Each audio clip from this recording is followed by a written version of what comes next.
This video is going to discuss the algorithm for reversing an array. So let's assume we have the following array. I've named it X, and it's going to store the values 10, 11, 12, 13, and 14. So if we wanted to reverse X, we would want within this same array X to have these numbers stored in the reversed order. So I'm going to take these numbers and have them written backwards: 14, 13, 12, 11, and 10. Now I'm just going to annotate to make sure that we have all of our indices pointed out very clearly. 0, 1, 2, 3, and 4. And same thing here. 0, 1, 2, 3, and 4. Now, in getting from this array to its reversed version, there could be many ways to get from here to here. However, we're going to discuss a pretty efficient algorithm for reversing an array. The idea behind it is this. I want to essentially swap two variables at a time, and I'm going to start with swapping the first and last variable. Okay, so if this was my array, I would start by swapping 10 and 14. I would want 14 to come over here at index 0. You can see that that is in its rightful place. And then I would want 10 to come over here as the last element. So I'm going to perform this sort of swap. So in this first step, let's actually talk about how to swap variables really briefly. If I were to have the following pieces of code: X at index 0 equals X at x.length minus 1, right? What's going to happen here is essentially we're swapping the first variable, X at index 0. So let's go ahead and note that first would be index 0 at all times. And last, no matter how long this array is always going to be the name of the array, dot length minus 1. Go ahead and note up here that the length of this array is 5, right? We've got 5 different elements here, but the last index is 4. So I'll put that in parentheses here, 4. So this is not quite swapping yet, because what this is going to do, if we were to actually work this out, is this is going to grab the last index here, so X at index 4, right? And it's going to grab 14, the value, and assign it to this position 0 of the array. Now if I draw that out really quick, what's going to happen is it's going to overwrite whatever was at X at index 0 and replace it with 14. Now we've lost that value. We don't have 10 anymore. So even if I would like to perform kind of the opposite here, store in this last thing what was stored in X at 0, it doesn't exist anymore. We've overwritten it. So when swapping variables, it's really important to first declare a temporary space. There's always going to be a temporary space where you want to store something, right? In this case, if this is the first thing that I want to do, if I want to take the last element and put it where the first one is, then before I overwrite it, I need to, in this temporary variable, I need to store that first element. So that if I go back here, I'm going to erase, put my 10 here where it was. And so I'd want to do it in this order. I would want to first store my temporary variable, and then I can perform the first part of that swap. So I'm going to say my temporary variable equals 10, in this case, X at index 0. Then I can grab whatever's in that last index, which is 14, come over here, plug it in. So I'm going to come plug this in right here. Takes 14, plugs it in right here, 14. And then as my final step, I can say, okay, now this last index, X at x.length minus 1, I'm going to store not what's at X at 0, because remember that was overwritten, but what we stored in this temporary variable. So now let me just update our array up here so that we can see that it now holds that first value over here in the last value spot. And now what I would like to do is I would like to take this code and I would like to just clean it up a little bit before we try to go through it again. So in English, the first thing I want to do is I want to swap the first and last elements, right? So in order to do that, I'm going to declare some variables. I'm going to declare an int named first, and it is always going to start at index 0, right?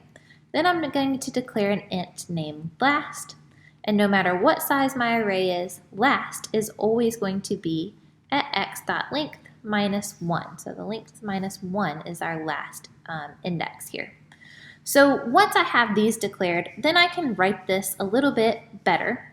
Let's say I have that int temp space declared here, and I want temp to always be x, and I can choose either one of these, but I'm going to say the first index. I always want to store whatever is in my first index in this temporary variable, and then rewrite what was in the first index, right, with what was in the last index, x at the last index, and then last x at the last index.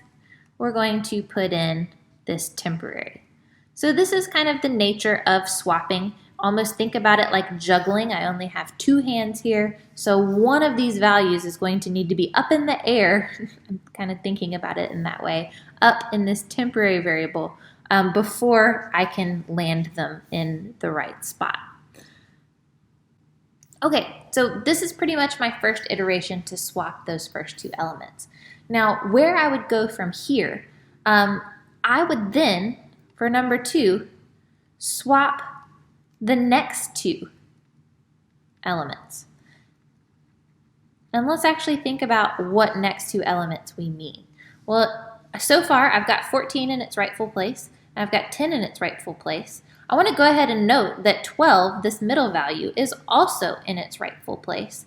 So I just need to swap 11 and 13. So I'm going to grab this second element, and I'm going to grab the second to the last element, and I'm going to swap them. I want to swap these two. Now, if this had been a bigger list, I want you to imagine an array with all sorts of elements, right? I would always swap the outer two, and then the next inner two, and then so on. Kind of looking like a rainbow here, but continue to do that. And if this had been an even list, let's say our numbers were 1, 2, 3, and 4, right? I would swap this, and not have a middle one left. In our case, we do have a middle value, but note that if you have that odd lengthed list, then that middle value is going to still be the middle value, even when reversed. Okay, so now that we've looked at that, the next two that are going to be swapped is the first plus 1. That way I can get index 1, right? So first was 0, so the first plus 1. And then the last is going to be the length minus 1 minus 1. So the last index minus 1. Following me? So I want to swap these two elements. I want to swap from x, whatever is at my first index plus 1, so move to the right one, and then whatever is at my last index minus 1, so move to the left one. And this is a pattern that I can continue as many times as I need to. If my list was bigger, I would then swap the first element plus 2, moving over 2 elements, and then the last element minus 2, moving over 2 elements. So I could continue in this fashion, plus however many on this side, minus however many on this side. So now that I have this kind of written out in the way that I would do this, let's kind of come up with our algorithm in English here. So here's what I'm going to do. I'm going to only swap up until the halfway point of my list.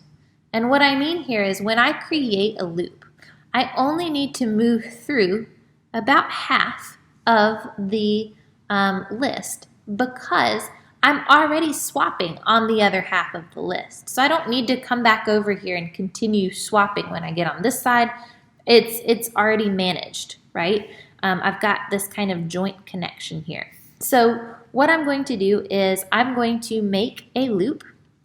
This is kind of my master algorithm over here. And what I'd like to do is I would like to start from the beginning of the list. So I'm going to create an int first equals 0, just like we did over here. I'm going to start at the beginning of the list. And now I know that I want to go up by 1 each time, right? So I'm going to increment first plus plus. I could also do plus plus first. The order doesn't matter here, but my update is to increment. And then I don't want to go all the way through the array. I only want to go halfway through it because you see that when I get to the halfway point, I'm already done. I will have already swapped everything. So I want to go until first is less than half of the array size. Now, I do want to declare this and kind of talk about how we would do that. Up above here, I would declare an int half, and I would say it equals x.length, the length of my array, divided by 2. Now, in this case, my length is 5, so 5 divided by 2, just do this up here, is integer division, so that's going to give me 2. So this is going to execute when I is 0 and when I is 1, or sorry, when first is 0 and when first is 1. Those are the two values that this loop executes for, right? And it's not going to execute when first is equal to 2, and that's okay because 2, we don't need to swap with anything. It is the midpoint and gets to stay in place. So basically only executing swaps on the first half rounded down if need be. Okay. So now what I would like to do is actually just perform these swaps that I've already written the code for. So I'm going to just grab this code. I'm going to go grab it, including declaring this variable last. And I'm going to duplicate it and just put it right here inside my for loop. Okay, so now that I have this put in here, let's think it through. So on the first iteration, we come through, right? And first has the value of 0. 0 is less than 2, which is half, right? And so we're going to set up the last variable. And you might be thinking, well, could we move this outside the loop? Yes, you can, but I'm going to leave this in here for now. So we're going to set up the last variable to equal 4 in this case. And then I'm going to swap my first and last by using that temporary variable. So I'm going to take 10, store it in this temporary variable, then overwrite that first element spot with the last one. So swapping these two numbers just like we saw here. On the next iteration, though, just to think it through really carefully, when I go and first is equal to 1, then I come through, first is equal to 1, 1 is less than 2, so I get inside. Last is still set to the length minus 1, which is 4. Well, even though first updated, we see how we wanted first to move to the right by 1, we don't have last moving to the left by 1. So we do have this kind of forward motion of first, but I need to create this backwards motion of last. So what I would like to do here in order to do that is instead of just saying, hey, my last number is always this last number, right? I'm going to say it's always the last number minus the first number. And I'm going to just write that out and then we can think it through. So I'm going to say minus first. Now on the first iteration, first was 0. So anything minus 0 is still the same. So it still would have been 4 on that first iteration, and then 4 down here when we used it, right? On the next iteration, though, because we're moving first over by 1, we're going to subtract 1 here. So you see how that kind of works. We're using first like the way that we're moving to the left and to the right from either side here. So, but as this number moves over to the right or moves more positive, we're going to be subtracting it over here. So on this next iteration, again, we've got first being 1. And so our last is going to be x.length minus 1, which is 4, minus 1. So it's going to be 3 on this iteration, which is what we want. We want to swap this last element at index 3. Now, we would continue to do this however many iterations there are. In this case, when first becomes 2, 2 is not less than 2, which is good because we don't need to swap this middle element with anything. So this is our basic algorithm for this. Again, just note here that I am dynamically moving forward a counter. We can name it first, we can name it I, we can name it whatever we want it to be, but we're essentially moving it through 0 through half of the array, so half of the array's length. And then as we move it forward, we're taking that last index and we're decrementing it by that same number, right? That way we're kind of moving backwards at that same pace. So I hope that this has helped illustrate the algorithm here. Note you could move things around. You can rename these variables different things. A lot of times you can see this int last declared outside of here and just kind of moving dynamically. Same thing for int. You can see it declared outside of here, but you do want to at least update it inside of the loop.